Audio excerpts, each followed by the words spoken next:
ஆழ்கடலில் ஒரு சின்ன மீன் வாழ்ந்து வந்தது. அவள் பெயர் நீலா. அம்மா தினமும் அன்பாக சொல்வாள், கரையருகே போகாதே கண்ணே, அங்கே ஆபத்திருக்கும். ஆனா ஒரு நாள் எனக்கு எதுவும் ஆகாது என்று நினைத்த நீலா அம்மாவின் சொல்லை மீறி தூரம் நீந்தி போனது. திடீரென்று ஒரு வலை அவளை சுற்றி பிடித்தது. அம்மா! அவள் குரல் கடலை கிழிந்தது போல இருந்தது. அந்த குரலை கேட்ட அம்மா தன் உயிரை கூட மறந்து வலையை கடித்தாள். தன் உடல் காயப்பட்டாலும் குட்டியை விடவில்லை. இறுதியில் நீலா தப்பித்தாள்.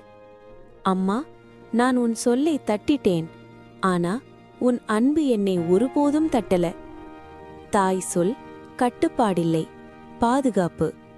அன்று முதல் நீலா ஒருபோதும் தாய் சொல்லை மீறவில்லை. இந்த மீன் குட்டிக்காக ஒரு சின்ன சப்ஸ்கிரைப் பண்ணுங்க. உங்க ஒரு சப்ஸ்கிரைப் இன்னும் பல நல்ல கதைகளா திரும்பி வரும்.